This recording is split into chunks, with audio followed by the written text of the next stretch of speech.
Hello guys, नमस्कार। आज अपन एक टॉपिक लेकर आए हैं जिसका नाम है डी एंड ई। ठीक है, तो इसको अपन आज डिटेल से पढ़ेंगे। और डी एंड ई ऑपरेशन क्या होता है, जो महिलाओं के अंदर किया जाता है, तो और एक सफाई करने की प्रक्रिया है। तो डी एंड ई की फुल फॉर्म क्या है, इसको जानेंगे। उसके बाद इस पूरे प्रोसेस के बारे में जानेंगे। तो सबसे पहले अपन शुरू करते हैं कि डी एंड ई की फुल फॉर्म क्या है। डी का मतलब होता है डायलेशन, ई का मतलब होता है इवाकुलेशन। ठीक है, dilation and evacuation operation. D and E के अंदर सबसे पहले जो सर्विक्स होता है महिला के, उस सर्विक्स का डायलेशन किया जाता है। ठीक है, बड़ा किया जाता है। उसके बाद यूट्रस का इवाकुलेशन किया जाता है, अर्थात जो फर्टिलाइज प्रोडक्ट है, जो अंदर फर्टिलाइज प्रोडक्ट हुआ है, जो अंदर भ्रूण है, उस गर्भाशय से बाहर निकाला जाता है। जो छोटा बच्चा है, जो भ्रूण है, जो फर्टिलाइज हुआ है, उसको क्या किया जाता है, गर्भाशय से बाहर निकाला जाता है। डायलेशन एंड इवाकुलेशन की प्रक्रिया दो विधियों द्वारा की जाती है। अब इसके अंदर कौन सी दो विधि है, उसके बारे में अपन जानेंगे। तो डायलेशन एंड इवैक्यूलेशन की प्रक्रिया दो विधियों द्वारा की जाती है। सबसे पहली है वन स्टेज मेथड, उसके बाद दूसरी है two stage method.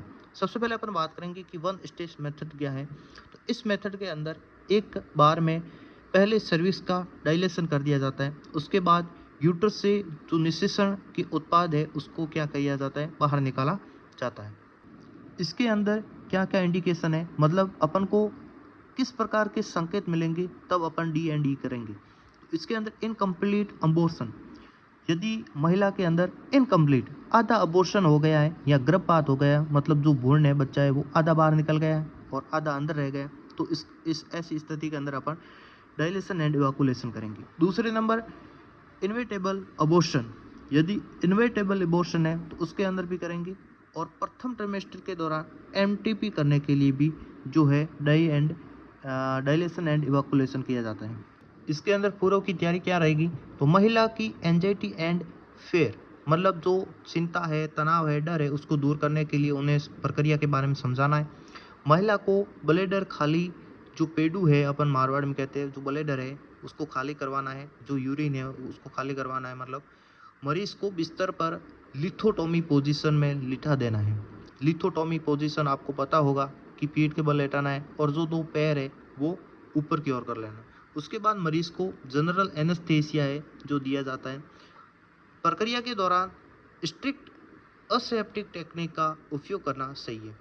Strict aseptic मतलब एकदम जो साफ उपकरणों का उपयोग करना चाहिए। महिला की जो वुल्वा है, वेंजाइना है, उसको एंटीसेप्टिक घोल द्वारा क्लीन करना चाहिए। जो महिला का वोल्व है, वेंजाइना है, जो निचले वाला पार्ट है, उसको एंटीसेप्टिक मतलब उसको क्लीन करना चाहिए, साफ करना चाहिए। महिला के शरीर का जो केवल आवश्यक भाग है उसको एक्सपोज करना, मतलब जो महिला का जिस भाग की ज़रूरत रहती है अपन को, उसको ही अपन को उसको एक्सपोज करना है, मतलब खुला करना है। बाकी वाले जो भाग है उसको ढक कर रखना है। उसके बाद अपन बात करेंगे प्रोसीजर के बारे में।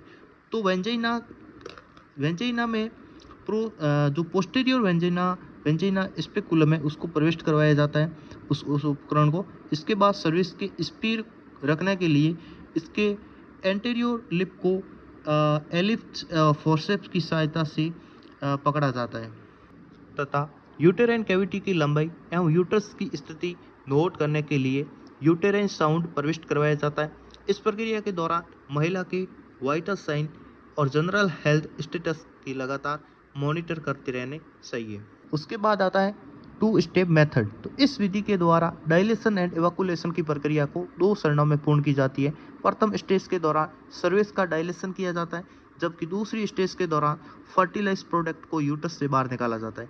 इस इंडिकेशन के अंदर बात करें तो प्रथम ट्राइमेस्टर के दौरान गर्भपात की प्रक्रिया अभिप्रेरित मतलब इंड्यूस करने के लिए कॉमन इंडिकेशन है। इसके बाद आता है मिस्ड अबॉर्शन।